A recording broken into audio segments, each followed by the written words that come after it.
Hello friends, बहुत बहुत स्वागत है आपका आपके अपने यूट्यूब चैनल वाई के सर ऑफिशियल पर। दोस्तों, आज का जो हमारा टॉपिक है बिहार शिक्षक बहाली नियमावली 2023 का संपूर्ण विश्लेषण। इसको लेकर काफ़ी भ्रम की स्थिति 7वें चरण के शिक्षक अभ्यर्थियों के बीच हो गई है, तो हम इसका पूरा एक विश्लेषण वीडियो हम आपके पास लेकर आ रहे हैं। तो आप जो है बन रही आप हमारे साथ अंत तक और एक एक नियमावली को पूरी ढंग से, एक एक जो उसका प्रोविजन है उसको पूरी ढंग से समझ लीजिए। समझने के बाद मुझे पूरी उम्मीद है कि आप एक सही निर्णय पर पहुंचेंगे। साथियों, आज का जो हमारा ये वीडियो है, ये वीडियो अपने आप में एक बहुत खास वीडियो है साथियों। ऐसा इसलिए कि क्योंकि इस नियमावली 2023 को लेकर कहीं कहीं जो है कि विरोध की जो है वो मतलब कि सुर देखने को मिल रहे हैं। तो उन सभी चीज़ों को समझने के लिए आप हमारे साथ अंत तक बने रहिए। साथियों, आगे बढ़ते हैं और आगे बढ़ने के साथ आप यहाँ से देख लीजिए कि सीटेट बीटेट स्टेट पास जो अभ्यर्थी हैं उसका जो है आपको नियमावली 2023 का फिलहाल संपूर्ण विश्लेषण आपको इसमें मिलेगा, सबसे आसान भाषा में मिलेगा। इसलिए आप इस चैनल को सब्सक्राइब कर लीजिए और चलते हैं नियमावली पर और वहां उसको समझते हैं।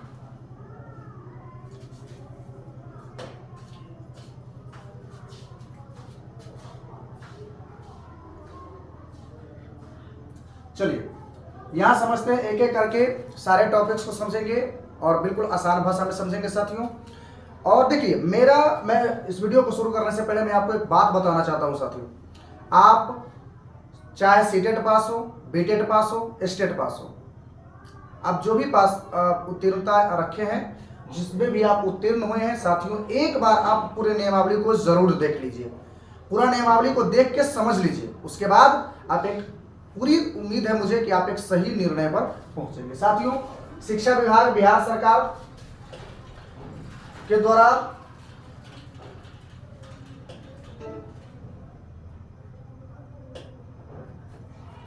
देख लीजिए यहाँ पे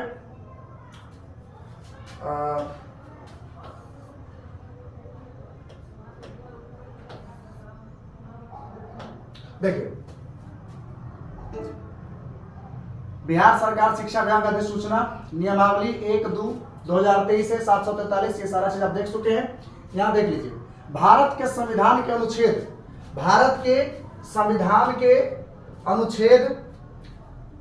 309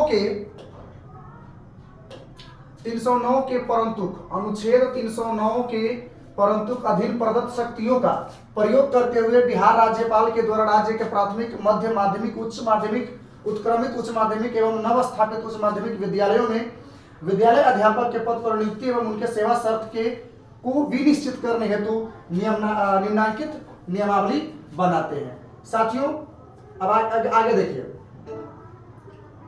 इसमें आगे देखिएगा संक्षिप्त नाम, विस्तार एवं परिणाम है। पहला है, यह नियमावली बिहार राज्य विद्यालय अध्यापक नियुक्ति, स्थानांतरण, अनुशासनिक कार्रवाई एवं सेवा शर्त नियमावली 2023 कही जाएगी।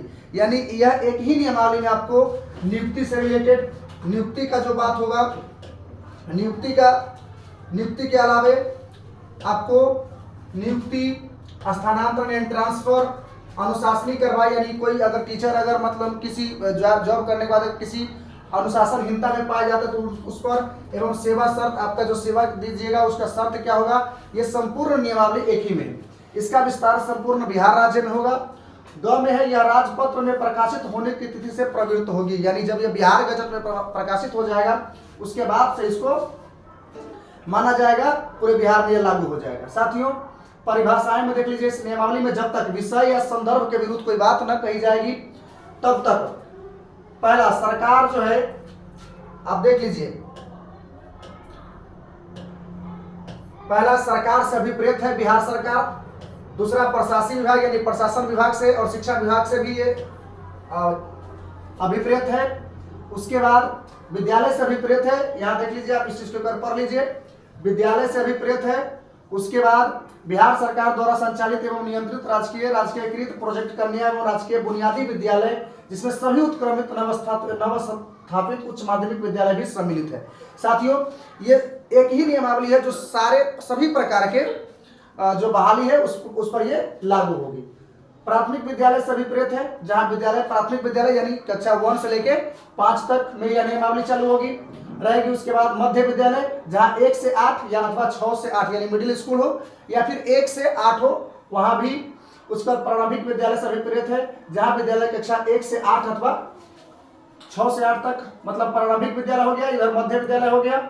माध्यमिक विद्यालय यानी 9 से 12 यानी कुल मिला के कहे तो सभी मतलब नियमावली के लिए, सभी विद्यालय के लिए एक ही नियमावली रहेगी।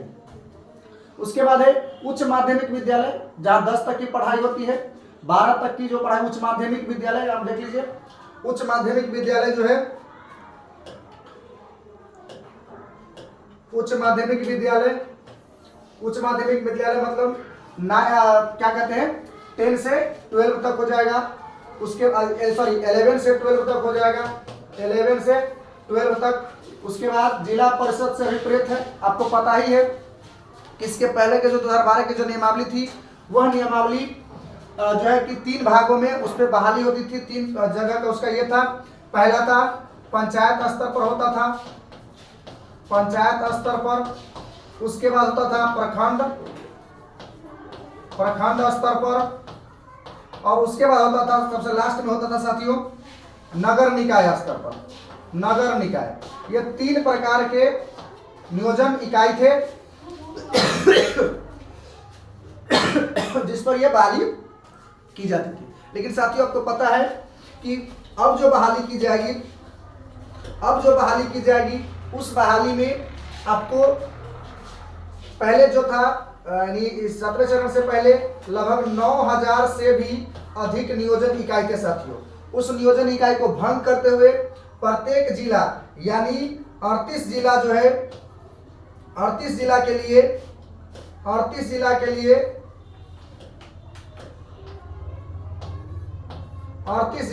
38 नियोजन इकाई को बनाया गया। 38 जिला के लिए 38 नियोजन इकाई यानी जिला कैडर इसको अब कर दिया गया है।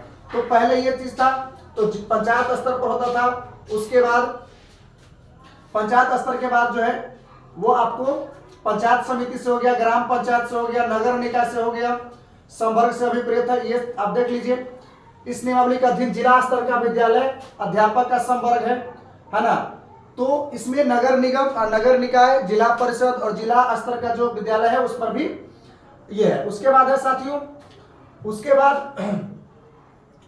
बाद आप देख लीजिए क्या कह रहा है कि नियुक्ति प्राधिकार से अभिप्रेत है संबंधित जिला के जिला शिक्षा पदाधिकारी, यानी जिला के जो जिला शिक्षा पदाधिकारी है वो इस मतलब जो नियमावली के तहत यानी 2023 नियमावली के तहत जो बहाली होगी वह कुल मिलाकर यह जिला शिक्षा पदाधिकारी यानी डीईओ जो होंगे उन्हीं के दिशा निर्देश और देखरेख के अनुसार किया जाएगा साथियों।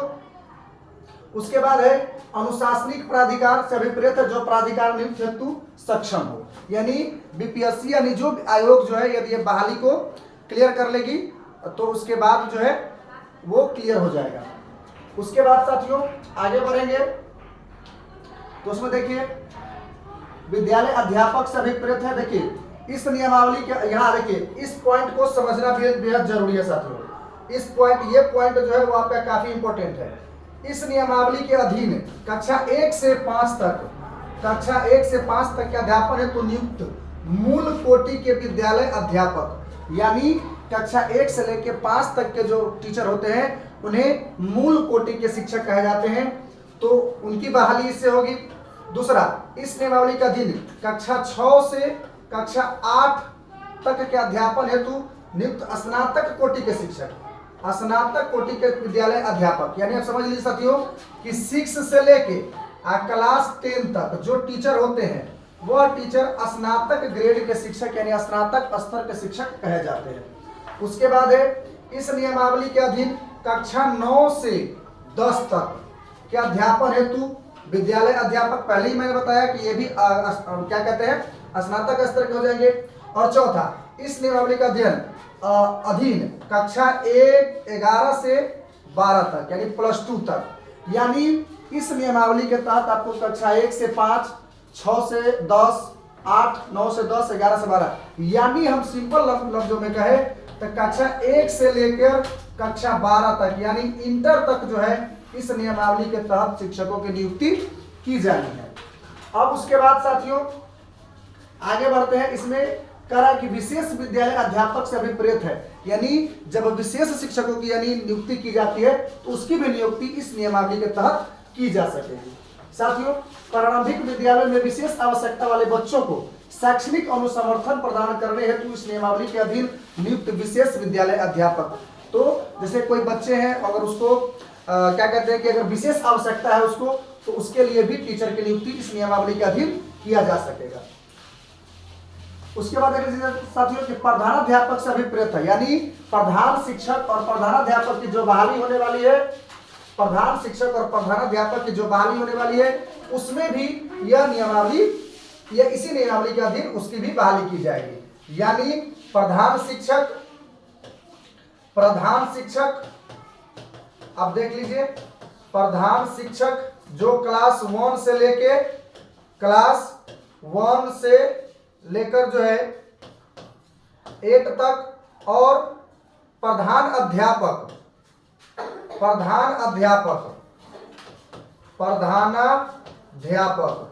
ये जो होंगे वो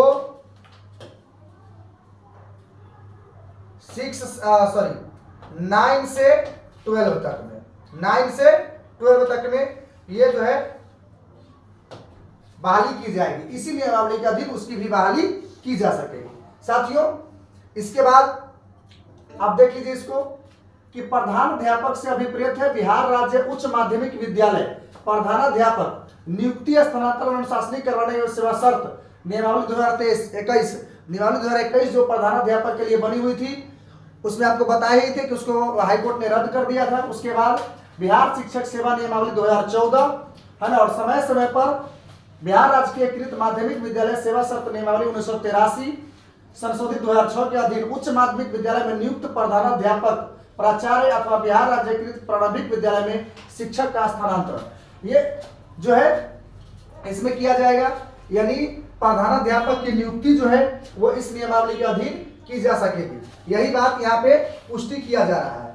साथियों, उसके बाद आप देख लीजिए क्या कर रहा है कि अनुशासनिक कार्रवाई प्रोन्नति नियमावली 2018 के प्रावधानों के अंतर्गत मध्य विद्यालय में कार्यरत प्रधानाध्यापक अथवा बिहार राज्य उच्च माध्यमिक विद्यालय प्रधानाध्यापक नियुक्ति स्थानांतरण अनुशासनिक कार्रवाई एवं सेवा शर्त नियमावली 2021 के प्रावधानों के अंतर्गत उत्क्रमित उच्च माध्यमिक नवस्थापित उच्च माध्यमिक विद्यालय में कार्यरत प्रधानाध्यापक, यानी इसी नियमावली के अंतर्गत जो है कि प्रधानाध्यापक की भी बहाली की जा सकेगी। साथियों,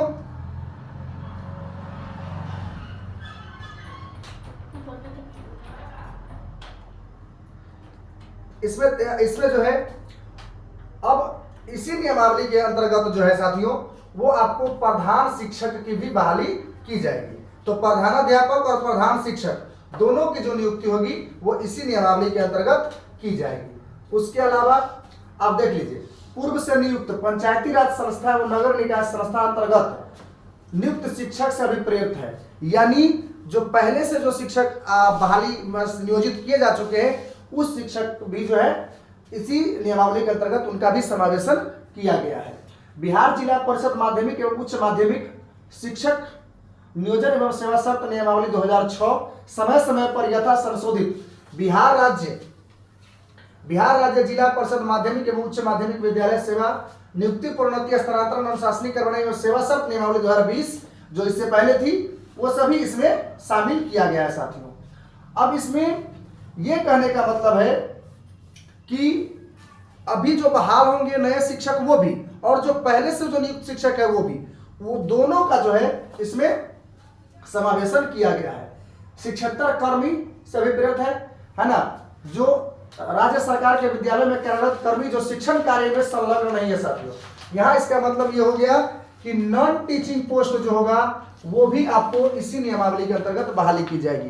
यानी टीचिंग एंड नॉन टीचिंग दोनों जो है दोनों प्रकार की जो बहाली है वो इस नियमावली के अंतर्गत की जाएगी। उसके अलावा विश्वविद्यालय से भी अभिप्रेत है ना, अधिनियम से गठित विश्वविद्यालय या विश्वविद्यालय अनुदान आयोग से मान्यता प्राप्त विश्वविद्यालय में भी इसके अंतर्गत शिक्षकों की बहाली की जा सकेगी। राष्ट्रीय अध्यापक शिक्षा परिषद यानी एनसीटीई से भी यह अभिप्रेत है।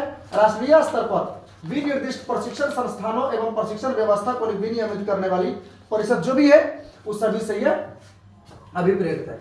उसके अलावा साथियों यहाँ आप देख लीजिए, यहाँ देख लीजिए पात्रता परीक्षा जो यानी सीटेट या बीटेट जो हम लोग पास करते हैं उससे भी अभिप्रेरित है। उसके अलावा साथियों शिक्षक प्रशिक्षण यानी जो आप बीएड या डीएलएड बीटीसी जो भी करते हैं उससे यह अभिप्रेरित है ना।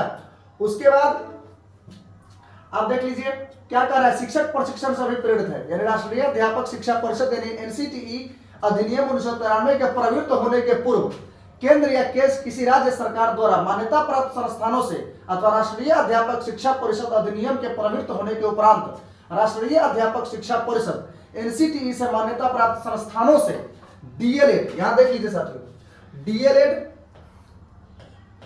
है ना, बीएड, बीएड, बीएससी एड है ना। उसके अलावा जो है आपका की उपाधि या 3 वर्ष एकीकृत बीएड एमएड जो ये 3 वर्ष का होगा। उसके अलावा 4 वर्षों का जो है वो आपका बीएलएड यानी ये सारे जो डिग्री हैं ये सारे डिग्री जो है जो एनसीटीई के जो शिक्षक प्रशिक्षण जो होते हैं टीचर ट्रेनिंग होता है उसके अधीन यह नियमावली उससे भी अभिप्रेरित है। उसके अलावा साथियों नीचे चलेंगे, कह रहा है आयोग से अभिप्रेरित है, ये पॉइंट इंपॉर्टेंट है। इस नियमावली के अधीन संवर्ग या संवर्गों में नियुक्ति की अनुशंसा हेतु राज्य सरकार द्वारा प्राधिकृत किया गया कोई आयोग, इसी में बीपीएससी का नाम सामने साथियों अभी आ रहा है। बीपीएससी का, बीपीएससी यानी यहाँ पे कहने का आपका मतलब ये है कि जो आयोग होगा यानी बिहार लोक सेवा आयोग से अभिप्रेरित है, यानी जो भी आयोग होगा इस नियमावली का अधीन जो नियुक्ति होगी वह आयोग से यानी जिस आयोग से होगी उस आयोग से भी यह अभिप्रेरित है। उसके बाद साथियों संवर्ग का गठन, संवर्ग के गठन तीसरा पॉइंट आप समझ लीजिए। यहां से आपको प्रत्येक पॉइंट जो होंगे वो आपको इंपॉर्टेंट होंगे, प्रत्येक पॉइंट जो होंगे वो इंपॉर्टेंट होंगे। देखिए संवर्ग का गठन क्या कह रहा है, यहां से समझिए इस चीज को। शिक्षा विभाग के नियंत्रणाधीन राजकीय बुनियादी विद्यालय राजकीयकृत एवं प्रोजेक्ट कन्या विद्यालय में नियुक्त होने वाले विद्यालय अध्यापक का संवर्ग होगा, यानी उसका एक जो है कंट्रोल होगा एक जगह है ना, यानी एक संवर्ग का गठन किया जाएगा। यानी आप कह सकते हैं कि जो लोक सेवा आयोग होगा वह इसका संवर्ग का गठन होगा।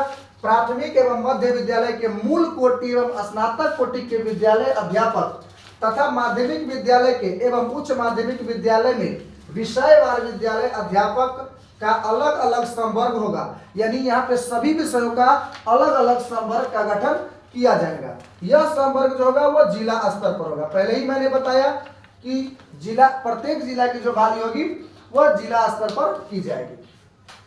चौथा पॉइंट देख लीजिएगा साथियों, काफी इंपॉर्टेंट है। विद्यालय अध्यापक के सभी पद सीधी नियुक्ति से भरे जाएंगे। विद्यालय अध्यापक के जितने पद होंगे सभी पद जो है वह सीधी नियुक्ति से भरे जाएंगे, यानी इस पर जो है कि एग्जाम होगा और उस एग्जाम के बाद इस अध्यापक के जो भी पद है उसको भरा जाएगा। साथियों अब आप यहां समझ लीजिए, अब आपको यहां से इंपॉर्टेंट पॉइंट जो है वो शुरू हो जाएंगे।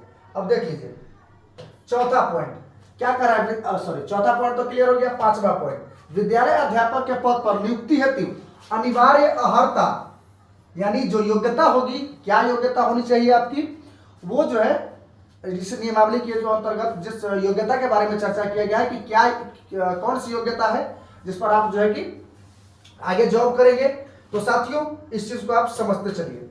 पहला है भारत का नागरिक हो एवं बिहार राज्य का अस्थायी निवासी हो। यहां देख लीजिए अस्थायी निवासी हो। अस्थायी निवासी का मतलब यह हो गया साथियों कि आप यहां समझ लीजिए कि डोमिसाइल की जो बात शिक्षक अभ्यर्थियों की जो मांग थी कि 7वें चरण के शिक्षक बहाली में डोमिसाइल लागू किया जाए, उस वही बात को यहाँ पे जो नियमावली है वो पुष्टि कर रही है। यानी बिहार में अब वही शिक्षक बन पाएंगे जो बिहार राज्य के अस्थायी निवासी है। दूसरा साथियों, बिहार विद्यालय अध्यापक के पद पर नियुक्ति हेतु राष्ट्रीय अध्यापक शिक्षक परिषद यानी एनसीटीई द्वारा समय समय पर निर्धारित शैक्षणिक एवं प्रशैक्षणिक योग्यता धारित करता हो। विशेष विद्यालय अध्यापक के लिए अर्हता भारतीय पुनर्वास परिषद के अनुरूप अनुमान्य होगा।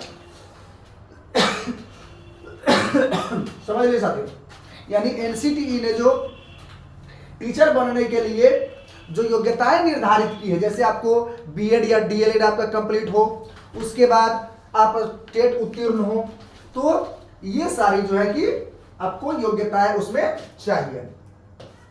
अगला पॉइंट देख लीजिए, तीसरा पॉइंट साथियों, राज्य सरकार एवं केंद्र सरकार द्वारा समय समय पर आहूत शिक्षक पात्रता परीक्षा में उत्तीर्ण हो। यानी आपका बीटेट, एस्टेट या सीटेट, ये आप उत्तीर्ण होने चाहिए। अगर आपके पास, समझ लीजिए एक एक चीज को समझ चलेगा, बीएड या डीएलएड की डिग्री हो, बीटेट, सीटेट, एस्टेट में से कोई आप उत्तीर्ण हो, है ना। लेकिन यहाँ पे कहा गया है कि परंतु वर्ष 2012 से पूर्व नियुक्त एवं कार्यरत शिक्षक जो दक्षता परीक्षा उत्तीर्ण होंगे के लिए शिक्षक पात्रता परीक्षा में उत्तीर्णता अनिवार्य नहीं होगी। यानी 2012 से पहले जो अभी शिक्षक पात्रता परीक्षा होती है, 2012 से पहले शिक्षक दक्षता परीक्षा होती थी, तो 2012 से जो पहले के जो उत्तीर्ण अभ्यर्थी हैं, जो शिक्षक हैं, उनके लिए यह नियम नहीं होगा। अगला पॉइंट है साथियों, अगला पॉइंट है चौथा पॉइंट, विशेष के लिए अलग से विशेष अर्हता का निर्धारण विभाग द्वारा समय समय पर किया जाएगा।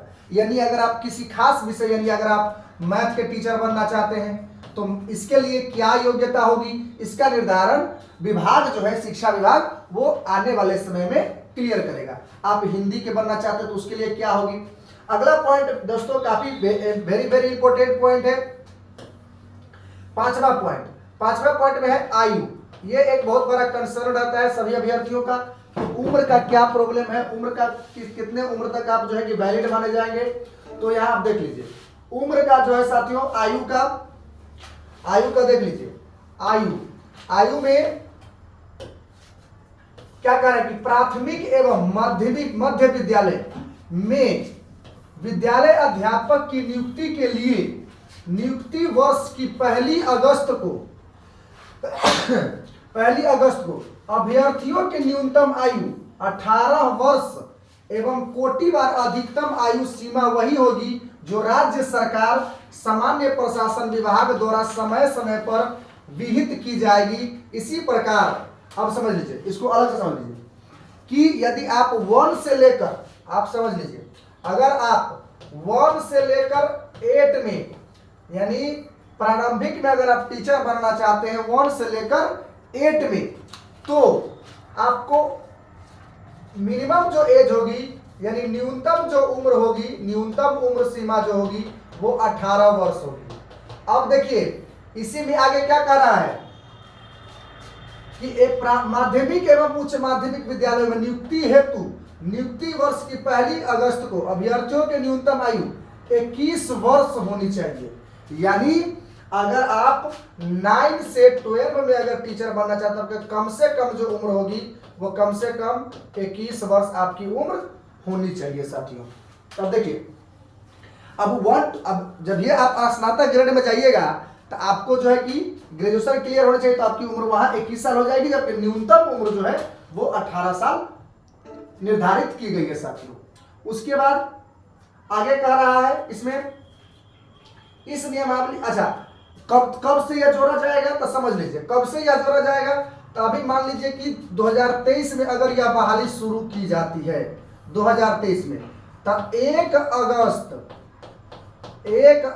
2023 को 2023 तक, 1 अगस्त का रहा है, आप 1 to 5 में भी, 1 to 8 में भी और 9 से 12 में भी, 1 अगस्त 2023 तक कम से कम आपकी उम्र जो है वो 18 वर्ष और 21 वर्ष होने चाहिए। कम मिनिमम जो हमने बताया कि प्राथमिक के लिए आपको 18 वर्ष और माध्यमिक उच्च माध्यमिक के लिए 21 वर्ष की उम्र चाहिए। तो कब से जोड़ा जाएगा, तो 1 अगस्त 2023 से जोड़ा जाएगा साथियों।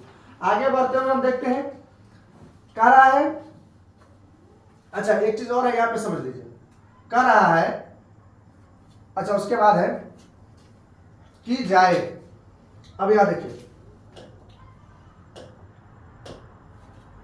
कह रहा इस नियमावली के प्रवृत्त होने के पूर्व पात्रता परीक्षा में उत्तीर्ण होने वाले प्रशिक्षित अभ्यर्थियों को इस नियमावली के प्रवृत्त होने के बाद नियुक्ति के प्रथम समव्यवहार में अधिकतम आयु सीमा में 10 वर्ष की छूट दे होगी जिस विनिर्दिष्ट विषय या विषय समूह में पात्रता परीक्षा। अब देखिए यानी क्या करें, समझिए इस बात को कि इस नियमावली के प्रवृत्त होने से पहले जो अभ्यर्थी सीटेट पास कर गए हुए हैं या टीचर ट्रेनिंग क्लियर कर लिए हुए हैं, तो इस वैसे अभ्यर्थियों को इस नियमावली के लागू होने के बाद नियुक्ति के प्रथम समव्यवहार यानी पहली जो बहाली होगी, तो 2023 के नियमावली 2023 के बाद पहली बहाली 7वें चरण की होगी, तो उसमें जो आयु सीमा में उसको 10 वर्ष की छूट दी गई है। ऐसा नहीं कि फिर 8वें चरण में दिया जाएगा, ऐसा बात नहीं है, ये आपको प्रथम समव्यवहार में है। उसी में ये कह रहा है नहीं ली गई है उस निर्दिष्ट विषय या विषय समूह के पात्रता परीक्षा उत्तीर्ण प्रशिक्षित अभ्यर्थियों को नियुक्ति के प्रथम समव्यवहार में अधिकतम आयु सीमा में 10 वर्षों की छूट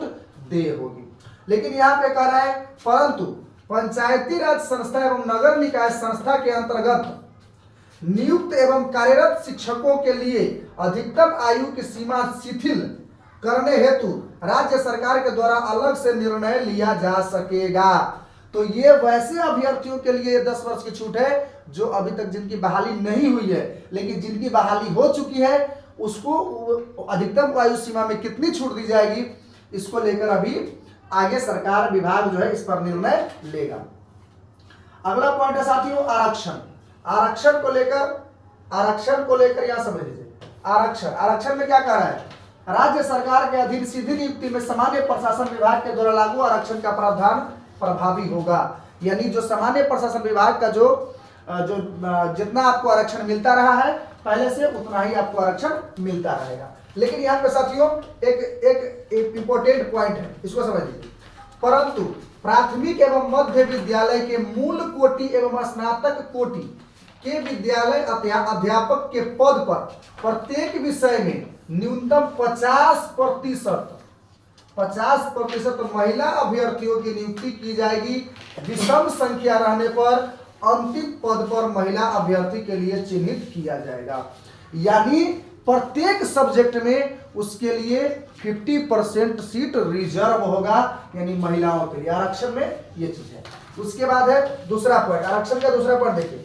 प्राथमिक एवं मध्य विद्यालय के मूल कोटि एवं स्नातक कोटि के विद्यालय अध्यापक के लिए विषयवार आरक्षण रोस्टर का संधारण समेकित रूप से जिला स्तर पर किया जाएगा। यानी रोस्टर क्लियरेंस का जो मामला है वो जिला स्तर पर क्लियर करके ही आयोग को भेजा जाएगा।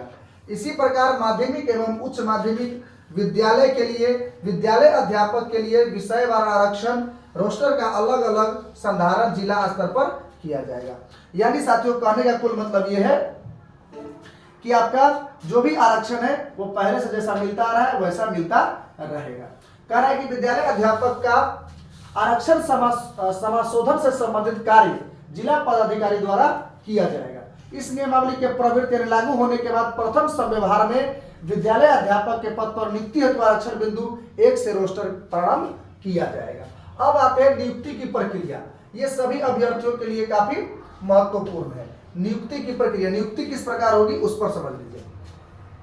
कह रहा है पहला, शिक्षा विभाग द्वारा विद्यालय अध्यापक के पद पर सीधी नियुक्ति हेतु जिला स्तर पर रिक्त पदों की गणना कर रोस्टर क्लियरेंस के साथ आरक्षण कोटिवार अधियाचना आवश्यकता अनुसार आयोग को भेजी जाएगी। यानी जितने भी जिस जिला में जितने सीट खाली है, जितने रिक्त पद है, उस रिक्त पद पर सारे रोस्टर क्लियरेंस जिला स्तर पर करके जिला उसको कहां भेजेगी, आयोग को भेजेगी। दूसरा पॉइंट है सीधी भर्ती हेतु प्राप्त अधियाचना के आलोक में आयोग रिक्तियों की संख्या विज्ञापित करेगी। यानी जब आयोग को एक डाटा मिल जाएगा कि हमें इतना सीट है, इतना आरक्षण वगैरह का सारा क्लियर है, रोस्टर क्लियर है, तब वह एक नोटिफिकेशन निकालेगा।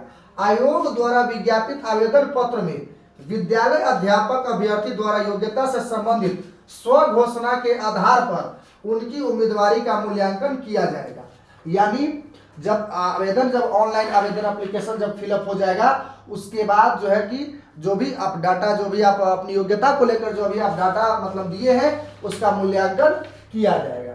मूल्यांकन करने के बाद तीसरा पॉइंट इसमें है कि परीक्षा हेतु पाठ्यक्रम का निर्धारण। यहां समझ लीजिए, पाठ्यक्रम का निर्धारण यानी सिलेबस आयोग द्वारा प्रशासन विभाग के परामर्श से किया जाएगा। यानी इसीलिए इसमें अभी आपको क्या कहते हैं कि सिलेबस का भी चर्चा नहीं, इसका आगे आयोग जब बीपीएससी करेगी तो बीपीएससी शिक्षा विभाग से मतलब की मदद से वो पाठ्यक्रम का निर्धारण करेगा। निर्धारित पाठ्यक्रम के आलोक में परीक्षा का आयोजन, प्रश्न पत्रों का निर्धारण, उत्तर पुस्तिकाओं का मूल्यांकन तथा परीक्षा फल का प्रकाशन आयोग के द्वारा किया जाएगा। यानी आपको वो मतलब फॉर्म फिलअप होगा, उसके बाद सिलेबस वगैरह आपको मिल जाएगा, उसके बाद आपको परीक्षा का आयोजन होगा, कितने प्रश्न रहेंगे उसे जानकारी में आ रहा है कि 100 प्रश्न होंगे, 100 नंबर के ऑब्जेक्टिव टाइप, फिर वो क्वेश्चन उत्तर पुस्तिकाओं का चेक होगा और उसके बाद लास्ट में परीक्षा फल का प्रकाशित यानी रिजल्ट आ जाएगा। रिजल्ट के बाद परीक्षा के पैटर्न का निर्धारण आयोग द्वारा किया जाएगा। यानी बीपीएससी अगर करती है बारी तो सिर्फ बीपीएससी ही करेगी, जिसमें आवश्यकता अनुसार विभाग से परामर्श लिया जा सकेगा। यानी बीपीएससी को लगेगा कि शिक्षा विभाग से परामर्श लेना चाहिए तो वह परामर्श लेकर उस बहाली को आगे कंटिन्यू करेगा। जब रिजल्ट आने के बाद उक्त परीक्षा के लिए अर्हतांक नियत करने का विवेकाधिकार आयोग को होगा।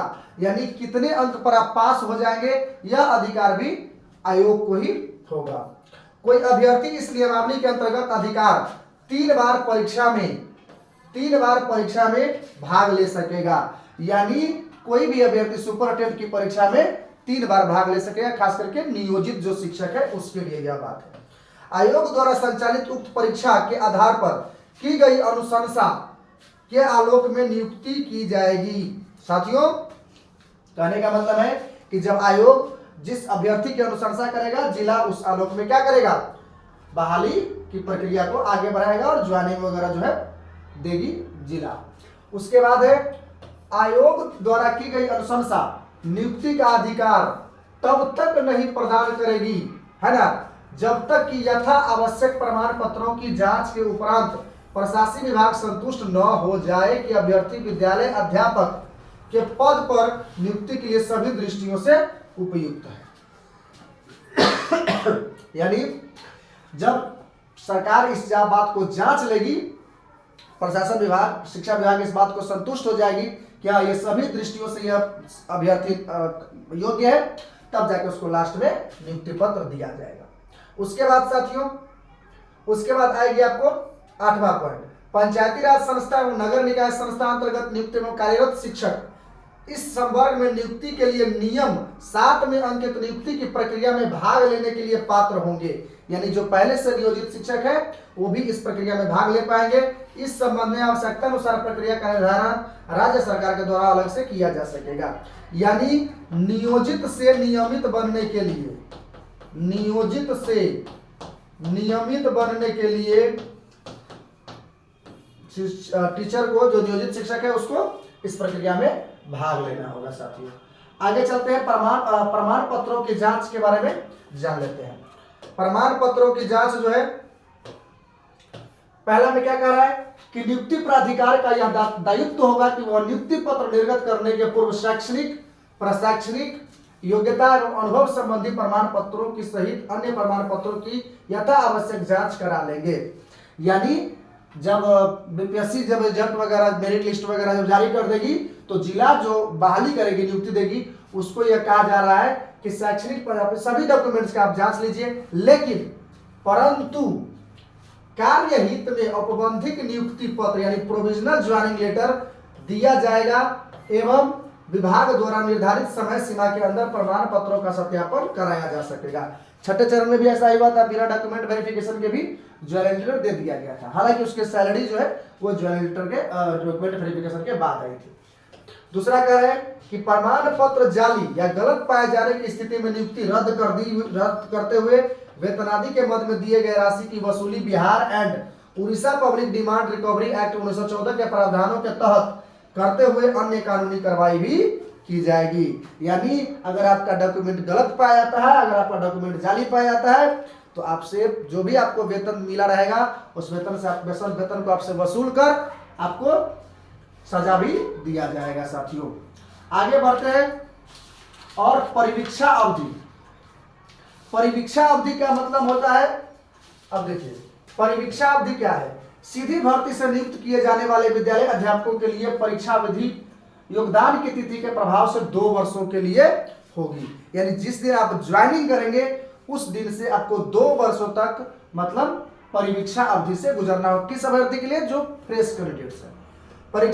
परिवीक्षा अवधि संतोषजनक नहीं पाया जाएगा कि दशम परीक्षा अवधि को का विस्तार 1 वर्ष के लिए किया जा सकेगा। अगर आप उसमें अगर जो परिवीक्षा अवधि जो है अगर 2 साल तक तो पहले रहेगा, ये सभी के लिए रहेगा, लेकिन अगर उसमें संतुष्ट अगर आप नहीं पाया जाता है विभाग, तो आपको 1 साल के लिए और भी उसको बढ़ाया जा सकेगा।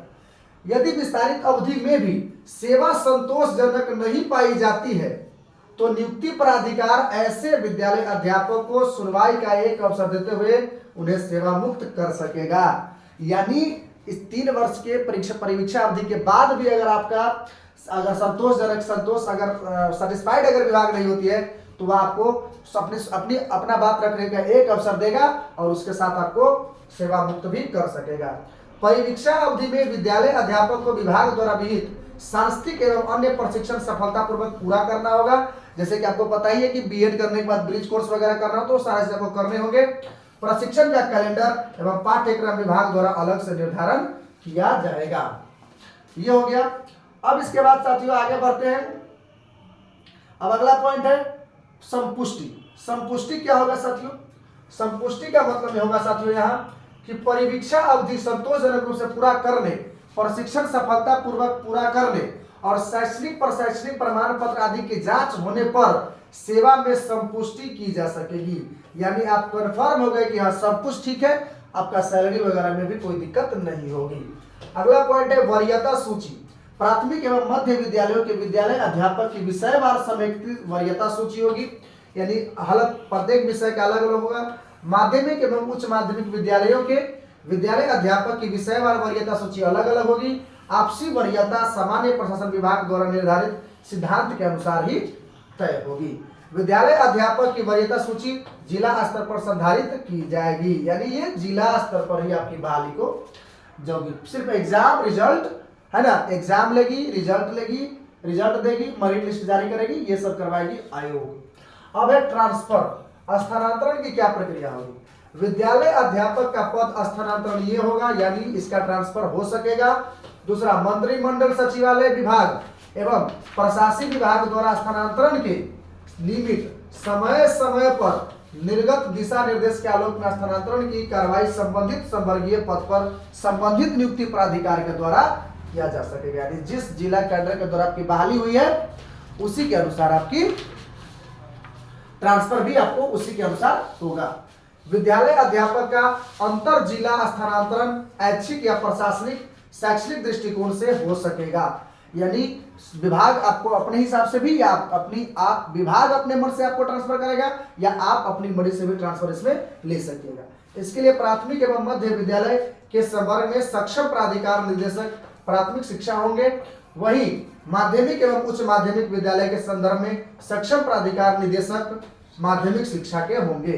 यानी प्राथमिक शिक्षा के जो निदेशक होंगे है ना, प्राथमिक शिक्षा के जो निदेशक होंगे वह प्राथमिक का जो है सक्षम प्राधिकार उनके पास होगा, जबकि माध्यमिक के लिए माध्यमिक शिक्षा निदेशक का उसके पास उसके लिए पावर होगा। अंतर जिला यानी एक जिला से दूसरे जिला में स्थानांतरण के फलस्वरूप, यानी अगर आपका एक जिला से दूसरे जिला में ट्रांसफर होता है तो उसके स्वरूप स्थानांतरित विद्यालय अध्यापक की वरीयता स्थानांतरित जिला में उनके नियुक्ति वर्ष से संबंधित विद्यालय अध्यापक की विषय वरीयता से निम्न वरीयता के रूप में निर्धारित की जाएगी। तो ये चीजें हो गई साथियों।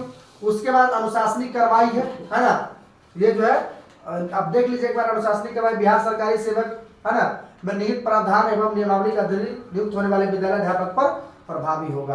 अब अगला महत्वपूर्ण पॉइंट है साथियों सेवा शर्त, सेवा संबंधित शर्त। सेवा संबंधित शर्त ये काफी इंपॉर्टेंट है। विद्यालय अध्यापक के पद का वेतन आदि राज्य सरकार द्वारा निर्धारित किया जाएगा, यानी क्या सैलरी मिलेगी या राज्य सरकार तय करेगी। दूसरा, विद्यालय अध्यापक के विभिन्न संवर्गों का पद बल वही होगा जो सरकार द्वारा समय समय पर निर्धारित किया जा सकेगा। तीसरा, अन्य सेवा शर्तें राज्य सरकार द्वारा निर्धारित की जाएगी। अच्छा, इसके बाद अनुकंपा के आधार पर नियुक्ति। अनुकंपा के आधार पर नियुक्ति का मतलब है कि आप अगर टीचर है, अगर आपकी जो है कि सेवा काल में ही अगर मृत्यु हो जाती है तो उस जगह पर आपके किसी व्यक्ति को जॉब मिलेगा या नहीं मिलेगा, उससे संबंधित क्या बात कही जा रही है। तो इस नियमावली का अधीन नियुक्त विद्यालय अध्यापकों के सेवा काल में मृत्यु होने पर उनके आश्रित की अनुकंपा पर नियुक्ति के संबंध में अलग से प्रावधान अधिसूचित किया जा सकेगा। यानी अनुकंपा के आधार पर बहाली होगी, इसका फैसला जो है कि वह सरकार करेगी। उसके बाद है आचरण संहिता, देख लीजिए आचरण संहिता। आचरण संहिता में देख लीजिए क्या करा है, निर्धारित पाठ्यक्रम को सुगम एवं सुलभ ढंग से पूर्ण करना या कराना यह शिक्षक का पहला कर्तव्य होगा कि जो भी उसका सिलेबस है उसको सही ढंग से पूरा करना। दूसरा है समय पर विद्यालय आना और निर्धारित रूटीन के अनुसार कक्षा का संचालन करना या कराना, ये भी टीचर को करना है। तीसरा है बाल अधिकारों का संरक्षण सुनिश्चित करते हुए बच्चों को मानसिक एवं शारीरिक रूप से प्रताड़ित नहीं होने देना, यानी एक टीचर को बच्चों के शारीरिक या मानसिक रूप से उसको प्रताड़ित नहीं होने देना है। चौथा आपका कर्तव्य है किसी प्रकार के नशा का सेवन नहीं करने, यानी टीचर किसी भी प्रकार के नशा का सेवन नहीं कर सकते हैं। सामाजिक कुरीतियों विशेषकर बाल विवाह एवं दहेज प्रथा को दूर करने में सक्रिय भूमिका निभाना, ये आपके काम होंगे, कर्तव्य होंगे। वार्षिक माध्यमिक परीक्षा एवं उच्च माध्यमिक परीक्षा के सफल संचालन हेतु बिहार विद्यालय परीक्षा समिति द्वारा समय समय पर दिए जाने वाले निर्देशों का अनुपालन करना, यानी उसमें जो गार्डिंग वगैरह होता है टीचर का, उसके रिगार्डिंग ये पे है। उसके बाद है विद्यालय अध्यापक पर बिहार सरकारी सेवक आचार संहिता 1976 जो है समय समय पर यथा संशोधित में निहित प्रावधान प्रभावी होगा। उसके बाद है साथियों शिकायत एवं अपील। इस नियमावली के अधीन नियुक्ति संबंधी शिकायत, अपील तथा इस नियमावली के अधीन कार्यरत विद्यालय अध्यापक के सेवा शर्त से जुड़े मामलों पर अपील सुनकर विनिश्चय करने की शक्ति क्षेत्रीय शिक्षा उप निदेशक को होगी। उसके अलावा साथियों ये प्रकरण है। उसके बाद आप देख लीजिए ये ज्ञापक संख्या, बाकी ये सारी चीजें हैं। और लास्ट में आप देख लीजिए यहाँ पे आप देख लीजिए कि अपर मुख्य सचिव शिक्षा विभाग यानी दीपक कुमार सिंह है अभी फिलहाल, उसके सिग्नेचर भी हैं दीपक कुमार सिंह। तो इस प्रकार साथियों आपने संपूर्ण नियमावली को समझा, जाना कि संपूर्ण नियमावली जो है वो किस प्रकार से होगी।